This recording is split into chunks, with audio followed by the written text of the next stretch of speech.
Halo teman-teman, Assalamualaikum warahmatullahi wabarakatuh. Perkenalkan, nama saya Ingrid Noversi dengan NPM A1A019002, Prodi Pendidikan Bahasa Indonesia, Universitas Bengkulu. Dosen pembimbing Bapak Wisman MPD dengan mata kuliah Pembelajaran Sastra kelas 6A. Baiklah, di video kali ini saya akan menayangkan video pembelajaran sastra dengan judul materi Hakikat Teori Sastra, Sejarah Sastra, Apresiasi Sastra, dan hubungan ketiganya dengan pendidikan.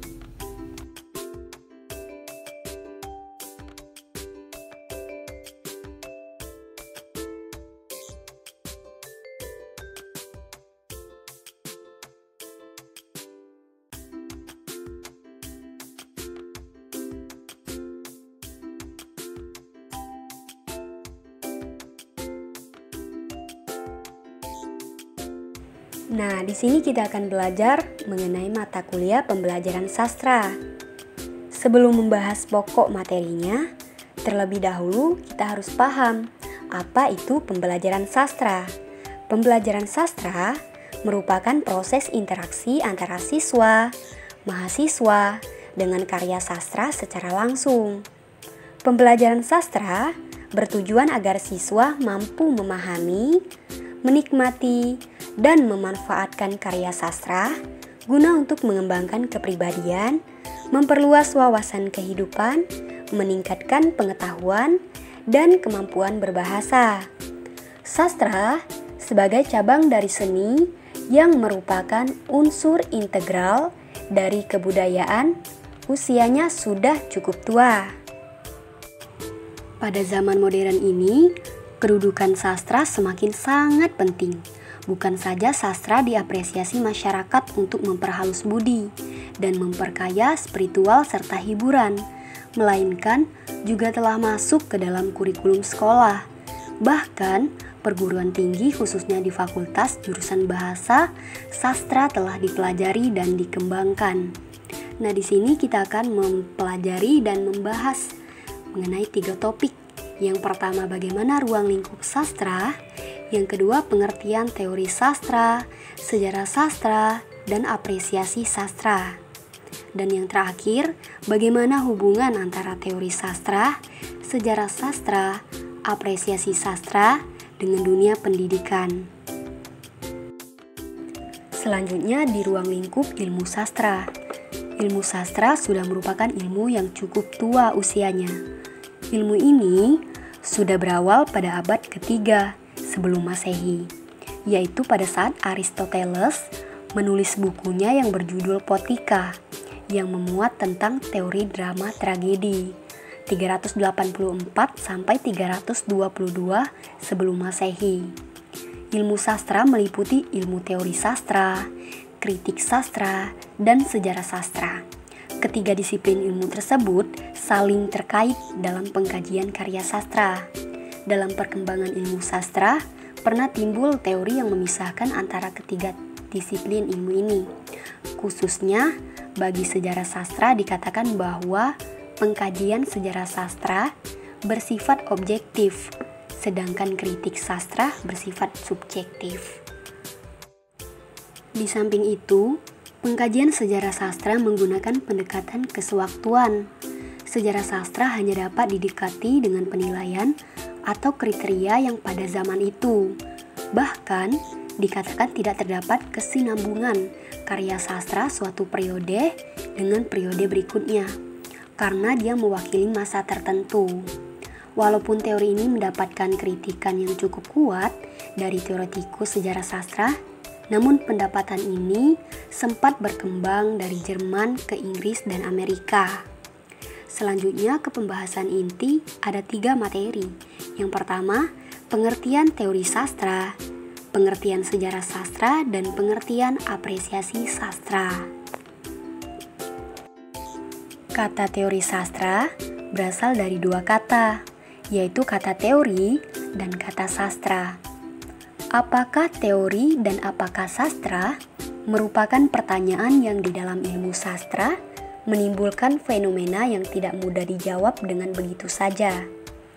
Kedua kata tersebut berada pada dua kategori yang berbeda. Teori sastra adalah cabang ilmu sastra yang mempelajari tentang prinsip-prinsip, hukum, kategori, kriteria karya sastra yang membedakannya dengan yang bukan sastra. Secara umum, yang dimaksud dengan teori adalah suatu sistem ilmiah atau pengetahuan sistematik yang menerapkan pola pengaturan hubungan antara gejala yang diamati. Nah, salah satu contoh penggunaan teori sastra dalam mengkaji karya sastra berhadapan dengan Chairil Anwar. Kita berhadapan dengan sebuah pribadi yang kompleks. Sesuatu yang kompleks biasanya sangat menarik untuk diselidiki. Setiap kali pandang kita akan dihadapkan pada sesuatu yang baru, yang mungkin belum pernah kita temukan pada pandangan-pandangan sebelumnya. Karenanya, kita merasa tidak pernah jemu melakukannya. Sebab, setiap kali kita menghadapi karyanya, kali itu pula akan kita peroleh warna baru yang mengasyikkan. Lanjut ke pengertian apresiasi sastra. Apresiasi sastra adalah bagian dari ilmu sastra. Istilah lain yang sering digunakan para pengkaji sastra untuk hal yang sama adalah telaah sastra, kajian sastra, analisis sastra, dan penelitian sastra. Istilah-istilah tersebut digunakan untuk menghindari kata kritik yang terkesan negatif, terkesan menghakimi. Tampaknya masyarakat kita masih belum terbuka hati dengan kata kritik. Kata kritik dianggap kata yang bermakna negatif karena menilai sesuatu dari sisi kekurangan dan kelemahannya. Menghakimi seseorang atas kekurangan yang telah dibuatnya. Salah satu contoh kritik atau apresiasi sastra dapat kita baca pada kutipan kritik H.B. Yasin dalam bukunya Analisis Terhadap Cerita Pendek Rijono Praktinjo yang berjudul Kepanjangannya. Rijono telah berhasil menambat hati pembaca dan menimbulkan rasa ngeri sampai akhir cerita. Daya penambat inilah kekuatan Rijono. Kita pun percaya bahwa banyak kerahasiaan di balik kehidupan kita yang lahir ke dunia ini. Tapi setelahnya dikatakan bahwa apa yang diceritakannya hanyalah mimpi. Kita pun merasa kecewa dan tertipu. Masuk ke materi yang terakhir, itu ada pengertian sejarah sastra. Sejarah sastra bagian dari ilmu sastra yang mempelajari perkembangan sastra dari waktu ke waktu. Di dalamnya dipelajari ciri-ciri karya sastra pada masa tertentu. Para sastrawan yang mengisi arena sastra, puncak-puncak karya sastra yang menghiasi dunia sastra, serta peristiwa yang terjadi di seputar masalah sastra. Dengan mempelajari sejarah sastra, kita dapat mengetahui perjalanan sastra dari waktu ke waktu sebagai bagian dari pemahaman terhadap budaya bangsa. Sebagai salah satu contoh sejarah sastra komparatif, ini disebutkan bahwa Indonesia sebagai negara yang banyak suku bangsa dan ragam budayanya, memiliki cerita rakyat yang hampir sama temanya. Misalnya, dongeng tentang asal mula padi sebagai makanan pokok bangsa Indonesia. Di berbagai daerah di Indonesia, cerita ini menyebar dan dapat dibandingkan sehingga ditemukan kesamaan dan perbedaan jalan ceritanya. Walaupun terdapat kesamaan tema, tetapi terdapat perbedaan dalam isi atau pengembangan ceritanya. Cerita-cerita rakyat yang memiliki kesamaan tema merupakan peristiwa sejarah juga. masuk ke dalam hubungan kajian teori sastra, sejarah sastra, apresiasi sastra dengan pendidikan. Sebagaimana sudah dikemukakan pada penjelasan sebelumnya, antara teori sastra, kritik sastra, dan sejarah sastra saling berkaitan. Ketiga disiplin ilmu sastra bukanlah disiplin ilmu yang terpisah-pisah, melainkan disiplin ilmu yang saling terkait dalam proses pengkajian karya sastra. Untuk melihat keterkaitan tersebut, pada penjelasan berikutnya akan dijelaskan satu persatu dari hubungan ketiganya.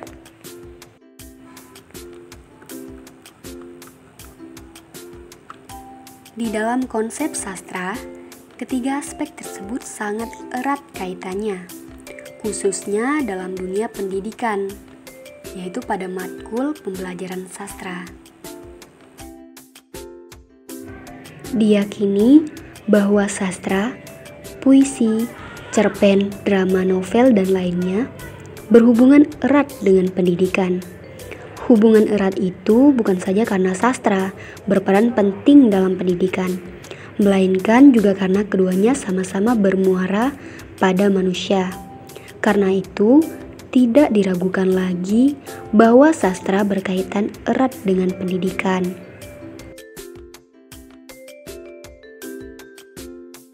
Di dalam mempelajari sastra, kita dituntut mempelajari teori sastra terlebih dahulu, yang mencakup hakikat sastra, unsur sastra, dan penilaian terhadap karya sastra agar kita dapat mempelajari sastra sesuai dengan fakta yang ada dan dapat dituntut secara rasional.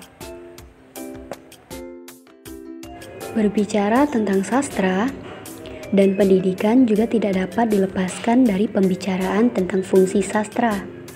Seorang pemikir Romawi, Horatius, dalam karangannya Ars Poetica, menyatakan bahwa sastra mempunyai fungsi ganda, yaitu menghibur sekaligus bermanfaat. Berkat fungsinya yang demikian, sastra dapat memberikan pengaruh yang besar terhadap cara berpikir mengenai hidup, cara bertindak mengenai baik dan buruk, mengenai benar dan salah, dan mengenai cara hidup pembaca.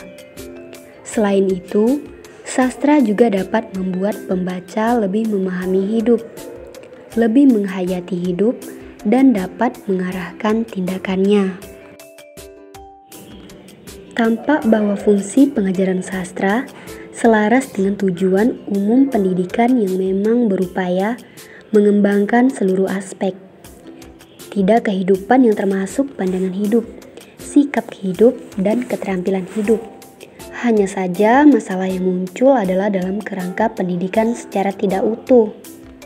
Bukan ini adalah akan yang salah kalau pendidikan di sekolah lebih diarahkan pada tujuan yang tidak sekedar untuk mencapai 8 kemampuan asas. Hal tersebut dilandasi oleh Hari bahwa di sisi tertentu, falsafah hidup dan nilai-nilai budaya antara lain banyak terdapat di dalam karya sastra. Kalau sastra dibaca dalam kerangka pembudayaan manusia, pendidikan juga dikelola dalam kerangka yang sama. Kalau sastra mengeksplorasi dan mengaktualisasikan cukup banyak aspek kehidupan, pendidikan juga melakukan hal-hal yang serupa. Karena itu, tidak diragukan lagi bahwa sastra berkait erat dengan pendidikan. Baik, itulah tayangan video pembelajaran animasi dari saya. Semoga bermanfaat. Wabillahi taufik wal hidayah. Wassalamualaikum warahmatullahi wabarakatuh. Terima kasih teman-teman.